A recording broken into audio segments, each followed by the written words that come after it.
Hey everyone, Waddler-D. We're back for more ActRaiser 2, and this is what Humbleton has been spending the entire game making, guys. They made a freaking giant middle finger pointing to the sky called the Tower of Souls. And if you think that's bad enough, just wait and hear all the things that they've done while we weren't looking. They've been attempting identity theft, making machines that could have benefited the world in their medieval times. I mean, seriously, all these demons could have been eradicated well in advance with just some robots. Instead, they decide, you know, making a big-ass tower sounds like a great idea. We can get on top of that cloud and kick the frickin' guy off of it. But here's the worst thing that they done. They did some copyright infringement. They made their own master, set it on top of the tower, so when they worship it, guess who can see it? Well, you know what? I'm pretty sure this sword guy is going to be you guys one big hint as to how the master is going to take care of this problem. Yes, it's not a lawsuit. It's an ass whooping. The usual ass whooping that we've seen time and time again.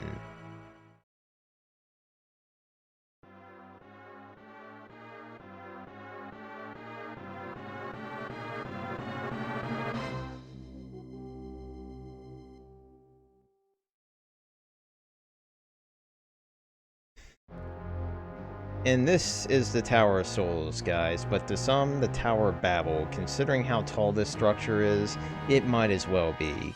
And this is a good way to finish off your angelic platformer, but here's the problem. The developers didn't do a damn good job selling it. I mean, it does have a really good structure to it. It looks pretty damn convincing and all that. But when it comes to actually being a good level, kind of out on that. I just don't know. But we do get greeted with some interesting enemies. Well, most of them. We have this dumbass. Yes, he just does what you expect. Charges towards you, slowly backing up after he's done, and charges towards you again. This guy a little bit more interesting because you actually can play ball with it. And if you're thinking, oh, I can jump over it, no. As you saw, he can do some mortar cannon action. He can arc that thing up vertically if he chooses to, but if you decide to get in his face and sit right in front of it, he starts to fidget about and you gets confused. So by all means, get close. Just make sure to bat those bullets away. And these things are pretty... Did you just punch me in the face while I'm trying to show your ass off? Dick! Yes, these things are the Wally Walkers, as I'm going to call them. And they have some pretty interesting traits. Mainly being able to fly around as much as they like. And why are these gears... Wow, these are some freaking cardinal sins I'm seeing here. Gears that don't actually move the player. I mean, did we play Super Mario Land and Super Cat... Why in the... Why are these things here? Like, why are the freaking Ghost Zappers making a triumphant return? Is this like the population of the world at this point? Always the freaking Ghost Zappers coming by, swooping, and shooting you in the back of the head, or knocking you out of the sky at the least when you least expect it. I mean, if it's not that, it's the freaking Medusa heads. Alright, I'm gonna need some focus here, but I'll let you listen to the music and take it in, maybe jam to it for a moment.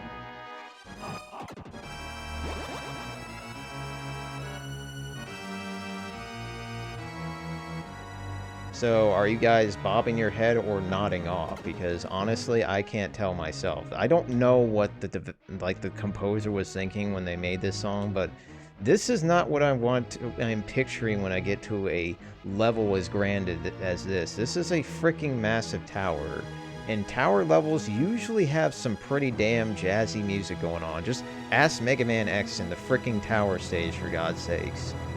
In fricking Sigma's Palace? I mean, come on. Why is this level just falling short in every way, shape, or form? It's not like they haven't done anything like this before. You just have to look at ActRaiser in Northfall Act 2. Holy crap, that level was just gorgeous and great, and had some good music to go with it. This is just kind of morose and shit. Like, I don't know what to say other than disappointment.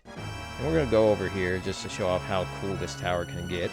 I mean, the fact that you can jump outside and go off into it on the other side like that. And here's a nice example to see how well these enemies are. Watch this. Let's just escort it out to the window.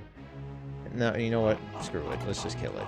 But yeah, that enemy really just doesn't know what to do once you get behind it or in front of it, because it's like, I might want to back up. Yeah, you might want to back off. But after you get past this very long 50-second section, you get greeted with more fun. Yeah. You hear that music? You hear it? Because we're going to be fighting bosses, many bosses in fact, with full health. Yeah, these guys have gotten quite the buff, and I don't understand why, because do we really need to fight these guys over again? And do we really need to put ourselves in such a situation where we have to just go through the motions? Because that's exactly what you're going to be doing in these fights. I don't understand. They could have made a nice, cool interior section, like an actual clock tower of sorts, but no. We get to fight Cobra for the 3rd time, and you already know how this guy works. We just basically freaking dive into him repeatedly, smack his face in.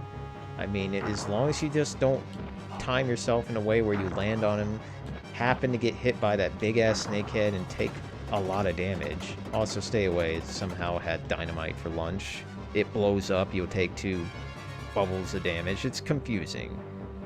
And at this point, you're just like, can we get to the end of this ride? Yes, I would certainly love to, but of course we got Kaiser Condor again.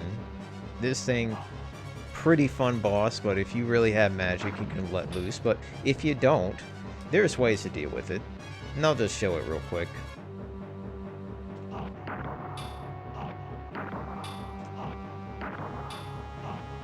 Yeah, really fun, riveting gameplay right here. Basically, you are stuck in a flowchart motion. It's really deplorable.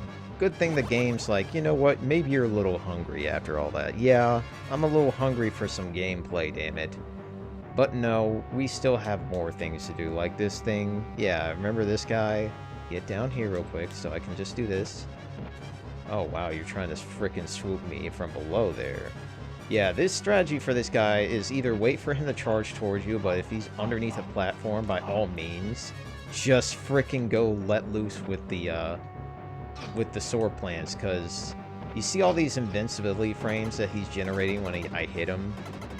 I mean, granted, I didn't do a good job showing it off, but he does have a good ton of invincibility frames you can take advantage of. And if you think you're having a tough time, you get a bit of a break here, because guess who comes back one last time? Buff McMallow. Yes, this thing, this glorious thing of absolute agony. I mean, all this thing does is just throw his cousins at you or punch the air. I don't understand it. Like, you should not have any problems with that guy, but if you're low on health, you might start seeing a bit of a problem. And you can't end any mini-boss gauntlet without this asshole for the 4th and final time. Yes, they decide to bring the gargoyle or the Firebrander one more time. And it's even worse, guys, because this arena you just fucking stepped on my toe and I died. Really? Yeah. Of course, we had to let him get one last kill in, just for the good times. But the way to fight this guy is simply this. If he jumps, just let him do his thing, wait for him to land, and turn towards you, because if you don't do that, he somehow just jumps back into you after you're hitting him from the back. It doesn't make any sense. It really doesn't. You dick. Of course you had to make this fight a little bit more dramatic. But that's the end of the mini-boss gauntlet, and my god, I am so sick of seeing all those assholes. But guess what? It gets worse, because we're gonna have to fight, you know, that thing at the top of the tower. Let's discuss Pride. And Pride is starting off triumphantly with the stopwatch attack.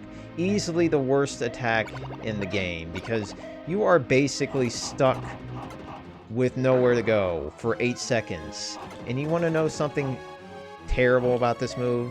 He can use it as much as he likes, because this is Lord RNG, as some people might call him. Because whatever he decides is whatever you're going to get, and I'm going to get it again. And trust me when I say this, whenever you see that stopwatch start to slowly slide towards, underneath him, that entails that you should not be trying to glide, because this can very well happen right here. He could possibly do this forever, and I would lose the fight by timeout, because this is a really screwed up fight, and I highly recommend that you have some sort of magic to take this asshole out, because this fight cannot last for too much longer. I mean, I want to show off more of his attacks, but he's not being very cooperative. Oh, here we go. Here's the Earthshaker attack. Possibly the most confusing attack in the game, because he just shoots out these balls of energy, and... Dick. You just had to plan that out, didn't you? Yeah, I really don't understand that attack. I mean, I guess it's like cosmic chaos there. And of course, you already saw the crossbow where he shoots out these 3 homing balls that you have to destroy, or else they'll infinitely swirl around the screen. I think we're done talking about freaking Pride, because this boss is just absolutely... It's dumb. It's really stupid. Like, that's the fight, guys. Once you have, like, 3 magic bombs ready for him, he is dead. Like that. And we are done with the Tower of Souls. It is a rightful shame that this level is like this. Like, it has all the aesthetics. It has all the mood and atmosphere. And it just squanders it so shamelessly. And if you were to beat this level on easy, you would be rewarded with a end-game situation. You would not see this happen. You would not hear this guy prepare me for a sermon in a moment. You would see congratulations. Now try normal mode. Oh my god, I was so damn pissed off when I saw that. But let's discuss about the guy's words of wisdom. If you believe in the Master, then he will be there. These guys didn't believe shit about the Master, and he was there. I'm pretty sure that maybe one guy maybe was thinking, you know, it'd be nice to see the Master just pop by and do some things here. No, these people just got their ass totally floored by a slow lumbering man with wings. And this guy's gonna continue on with his sermon. I really don't understand what he's saying. Oh, the actual news. We got Defhim. Or is it Defhim? I don't know. Please let me know, guys, because you know me in pronunciation. But Defhim is our final location, because just because we killed the 13th demon of ActRaiser 2 doesn't mean that the game's over. Tanzara still exists, guys. And Tanzara has a freaking fortified castle, apparently. Using an aura of sorts. Okay, that's kind of weird. And he wants to use this wall to cover the world. That sounds very political. What the hell? So we're gonna have to go to this place and kick some ass. But before we do that, let's reflect on the town of Humbleton and what exists of it. Oh, Humbleton is just a worn-out crater of a place now, because they totally worn out the land that they were underneath. Or the land they were on top of. This is basically one of the things that Quintet likes to do from time to time. They like to bring some awareness to reality and environmentalism, and honestly, it's kind of sad that I'm reading this and it's like now it's more of an I told you so, as opposed to you could do this and save the world one step at a time. And it sucks to get this information now. It's like, damn, we could have listened to Quintet. We could have been on the right side of things. But now we're dealing with climate change and all that fun stuff. But there's my political nonsense to add to this entire situation. But here we are, guys. The final area of the entire game. Defhim. And this is a 7-barrel Krakatoa. So if this were to go, like, ballistically off the charts in terms of explosive eruptions, the world's gonna get covered 7 times over in absolute darkness. Yeah, we need to stop this, but I think we need to talk to the bookkeeper and kind of assess our situation here, because this is the final level, guys, and with all the bullcrap that we have gone through for the past 6-7 videos, you just have to wonder what's next. What could possibly be worse than the tower, the prison, the fricking death field? Well, this level is going to prove all sorts of wrong, and we're going to have to leave that to another video because it might take literally forever to get through. I really hope you guys enjoyed this video though, and if you did, be sure to give a thumbs up.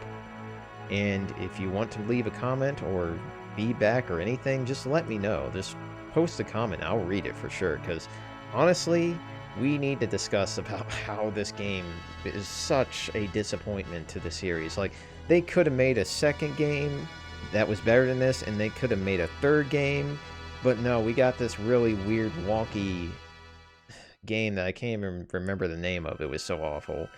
But next time, guys, we're going to be going down to Tanzra's place and taking it straight to the devil.